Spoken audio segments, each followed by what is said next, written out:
What if the Bible is not many stories, but one single story hidden across thousands of years?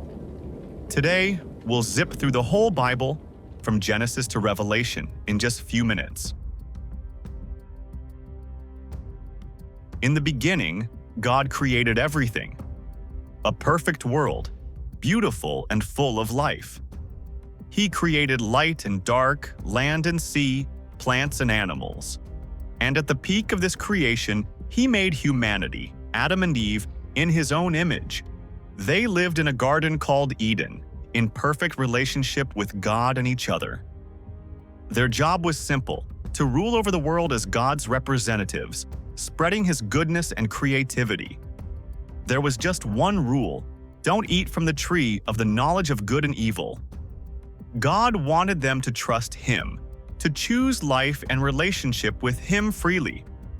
But then, a dark, mysterious character enters the scene. A serpent, representing a spiritual being in rebellion against God, tempts Adam and Eve. It questions God's goodness and promises them they can become like God if they just take the fruit. And they do. They choose their own definition of good and evil over God's. This act of rebellion, this sin, shatters everything. Their relationship with God is broken. Shame and fear enter the world for the first time. They're exiled from the garden, and the world they were meant to care for becomes cursed with pain, conflict, and death. Humanity starts a long, sad journey away from its Creator. Things get bad, fast. The first brothers, Cain and Abel, show us how sin spirals. Cain's jealousy leads to the first murder. Soon, human violence and corruption become so rampant that God is grieved. He decides to wash the world clean with a great flood, saving only one righteous man, Noah, and his family, along with pairs of every animal on a massive ark. After the flood, God makes a promise, a covenant, with Noah and all of humanity, symbolized by the rainbow. He will never again destroy the world with water. But humanity's core problem, our rebellious heart, remains.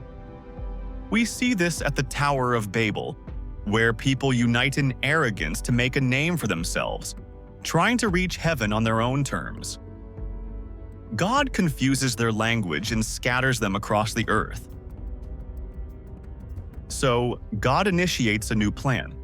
Instead of dealing with all of humanity at once, He chooses one man and his family to be the vehicle for His rescue plan for the entire world. That man is Abraham. God calls him to leave his home and promises to make him into a great nation, to give him a land, and most importantly, to bless all the families of the earth through him. This is a huge promise. Abraham and his wife Sarah are old and childless, but they trust God. Miraculously, they have a son, Isaac. Isaac has a son named Jacob, who was later renamed Israel, and Jacob has 12 sons. These 12 sons become the ancestors of the 12 tribes of Israel.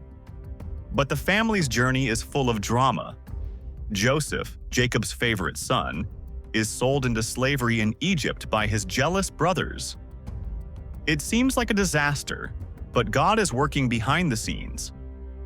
Through a series of incredible events, Joseph rises from prisoner to the second most powerful man in Egypt.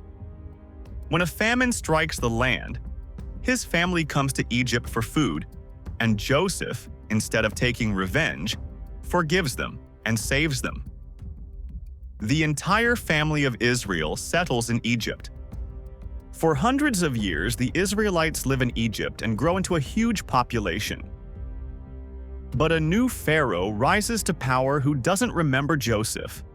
He fears the Israelites and enslaves them, treating them with brutal cruelty. The people cry out to God for help, and God hears them. He raises up a leader, an Israelite who was raised in the Pharaoh's own household, Moses. God appears to Moses in a burning bush and sends him to tell Pharaoh, "Let my people go." Pharaoh refuses, again and again. So God sends 10 devastating plagues upon Egypt, showing his power over the Egyptian gods. The final plague is the death of the firstborn. God instructs the Israelites to mark their doors with the blood of a lamb. The angel of death would pass over the homes with the blood, sparing them. This event, the Passover, becomes a central memorial for Israel, a reminder of God's deliverance. Finally, Pharaoh lets them go, but then he changes his mind and chases them with his army. The Israelites are trapped at the Red Sea, but God does the impossible. He parts the sea, allowing Israel to cross on dry land, and then he brings the water crashing down on the pursuing Egyptian army. They are free. Now free, the Israelites travel to Mount Sinai. There, God makes a formal covenant with them. He gives them the 10 Commandments and other laws, the Torah, which are meant to guide them in how to live as God's special people, a nation that would represent Him to the world. He gives them instructions for building a tabernacle, a portable tent-like temple where His holy presence would dwell in their midst. But even at the foot of the mountain, the people are impatient and rebellious. They build a golden calf to worship, breaking the first 2 commandments they just received. This pattern of God's grace, followed by Israel's rebellion, will mark their entire history. For 40 years, that generation wanders in the wilderness as a consequence of their faithlessness. After Moses dies, a new leader, Joshua, takes charge. He leads the next generation across the Jordan River and into the Promised Land.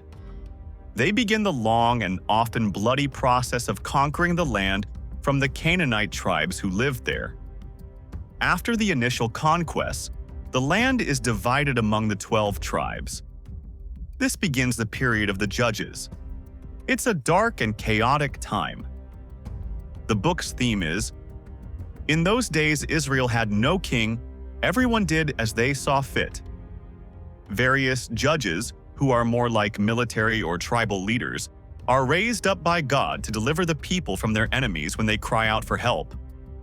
But as soon as the judge dies, the people fall back into idolatry and sin. It's a brutal downward spiral. Eventually, the people cry out for a king. They want to be like other nations. The prophet Samuel warns them that a king will bring trouble, but he anoints one anyway, Saul. Saul starts well, but quickly disobeys God. So, God rejects him and chooses a new king, a young shepherd boy named David. David is described as a man after God's own heart. He becomes Israel's greatest king. He unites the tribes, establishes Jerusalem as the capital, and God makes a covenant with him, promising that a descendant from his line will sit on the throne forever and build an eternal kingdom. This is a key promise that points toward the future Messiah. David's son, Solomon, succeeds him. Solomon is granted great wisdom and builds the magnificent first temple in Jerusalem, the permanent place for God's presence to dwell. But Solomon's wisdom fails him in his personal life. He marries many foreign women who lead him to worship their gods. After Solomon dies, his arrogance leads to a civil war. The kingdom splits in two. The northern kingdom, called Israel, consists of 10 tribes. The southern kingdom, called Judah, is made up of the tribes of Judah and Benjamin, and it remains loyal to David's line in Jerusalem. Both kingdoms spiral into idolatry and injustice. God sends a series of prophets, like Elijah, Isaiah, and Jeremiah, to warn them, calling them back to their covenant with God. They are like divine prosecuting attorneys, accusing the kings and the people of breaking their promises and warning of the consequences, exile from the land. But the people don't listen. In 722 BC, the northern kingdom of Israel is conquered by the powerful Assyrian Empire. The people are scattered and never return as a cohesive group. About 150 years later, despite the passionate warnings of prophets like Jeremiah, the southern kingdom of Judah meets a similar fate. In 586 BC, the Babylonian Empire, led by King Nebuchadnezzar, conquers Jerusalem, destroys Solomon's magnificent temple, and carries the people away into exile in Babylon. It seems like God's promises have failed. The people are landless, the line of David is dethroned, and the temple is gone. But even in exile, the prophets bring a message of hope. Ezekiel and Daniel, who are in Babylon, speak of a future restoration, a new heart, a new spirit, and a new covenant. Isaiah speaks of a future servant of the Lord who will suffer on behalf of the people to bring about their salvation. After 70 years, just as the prophets foretold, the Persian Empire conquers Babylon.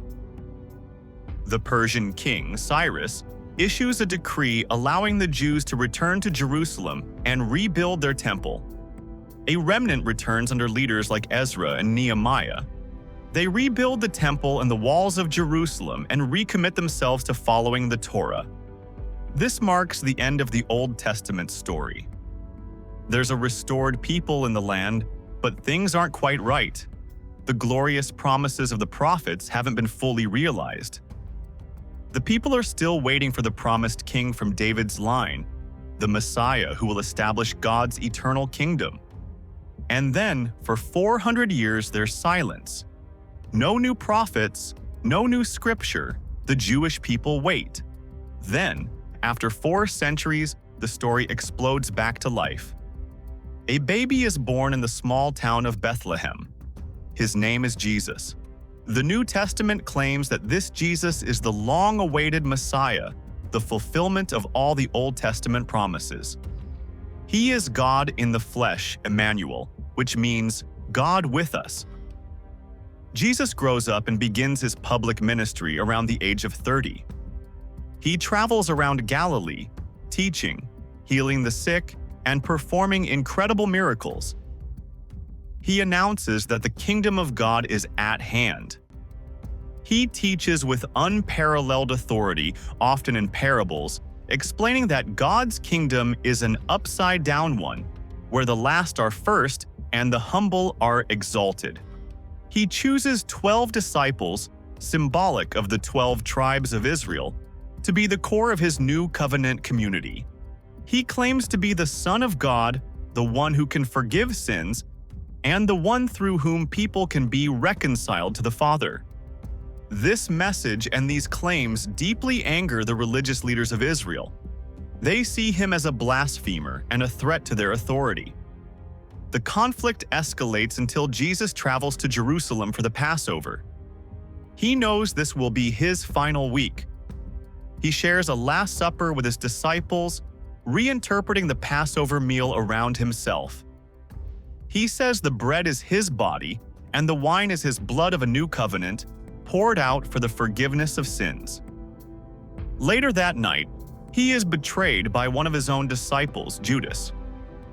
He is arrested, put on a series of sham trials, and is ultimately sentenced to death by crucifixion, a brutal Roman form of execution. He is nailed to a cross, carrying the weight of humanity's sin and shame. He dies and is buried in a tomb. It seems once again like the ultimate defeat. The hope of the Messiah is dead. But the story doesn't end there. On the third day, Sunday morning, some of his female followers go to the tomb and find it empty. An angel tells them that Jesus is not there. He has risen from the dead. Jesus then appears to his disciples and hundreds of other people over the next 40 days, proving he has conquered sin and death. His resurrection is the ultimate vindication of his claims. It shows that he truly is the Son of God, and that his death was a sacrifice that actually accomplished forgiveness and reconciliation. Before ascending to heaven, Jesus gives his disciples a final command, the Great Commission. He tells them to go and make disciples of all nations, baptizing them and teaching them to obey everything he has commanded. He promises to be with them always. 10 days later, at the festival of Pentecost, the disciples are gathered together in Jerusalem. The Holy Spirit, promised by Jesus, comes upon them with power. They begin to speak in other languages, boldly proclaiming the good news about Jesus. 3,000 people believe and are baptized that day. This is the birth of the church. The book of Acts tells the story of how this small group of Jesus followers, empowered by the Spirit, began to spread the message from Jerusalem to Judea and Samaria and to the ends of the earth. The movement grows rapidly, despite intense persecution. A key figure in this expansion is a man named Paul. He was originally a zealous Pharisee who persecuted Christians, but he has a dramatic conversion experience on the road to Damascus where he encounters the risen Jesus. Paul becomes the greatest missionary of the early church, traveling all over the Roman Empire, planting churches and writing letters or epistles to them. These letters, which make up a large part of the New Testament, explain the deep theological meaning of Jesus' life, death, and resurrection, and give practical instructions on how Christians should live as new creations in Christ. The rest of the New Testament consists of more letters from other apostles like Peter, John, and James, all encouraging and guiding the early Christian communities. They teach that the church is the new family of God, a multi-ethnic community made up of both Jews and Gentiles, united by faith in Jesus. The final book of the Bible, Revelation, brings the entire story to its grand conclusion. It's a prophetic, highly symbolic book written by the Apostle John. It's not a secret code to predict the future, but a letter of hope to persecuted Christians, assuring them that despite the evil and chaos they see in the world, Jesus is the true King. The Bible is not just about the past, it's about now. It invites every person into the story to choose trust over fear, hope over despair, and love over selfishness. From creation to restoration. This is the story of the Bible.